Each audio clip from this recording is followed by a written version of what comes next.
एवढं छान परत नटून कुठे तर सांगते पुढे. पण त्याआधी घरामध्येच एक छान ड्रेस घातला, कारण मावशीचं म्हणणं होती घरामध्ये पण छान राहायचं.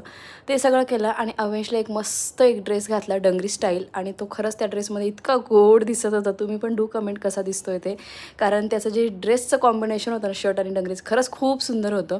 मावशीचं थोडंसं काम चालू होतं आणि अवेशला झोपायचं म्हणून त्याला थोडंसं बाहेर आणलं फिरायला, आणि तो खांद्यावरच झोपी गेला. मावशीने सकाळच्यासाठीने इतका सुंदर मेनू बनवला होता, जो की होता पिंडी द छोले, जे की मावशीने खरंच खूप मेहनतीने जाऊ त्याला 1.5 तास घालवला, पण ते छोले आमच्या सगळ्यांसाठी बनवले.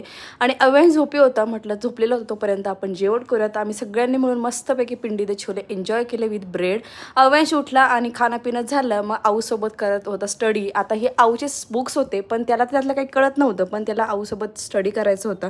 अवेश आम्ही दोघं इथे मस्तपैकी वरून आणि मी रिलॅक्स करत होतो. त्याच्यानंतर मोठी मावशी रेडी झाली, कारण आम्ही सगळेच रेडी व्हायचं होतं आणि आम्हाला जायचं होतं बाहेर. तर आम्हाला बाहेर जायचं होतं मॉलमध्ये, म्हणून आम्ही सगळेच रेडी झालो आणि निघालो तिकडे. आता तिकडे काय धमाल केली मी तुमच्या पुढे ब्लॉग्समध्ये सांगते. चलो बाय.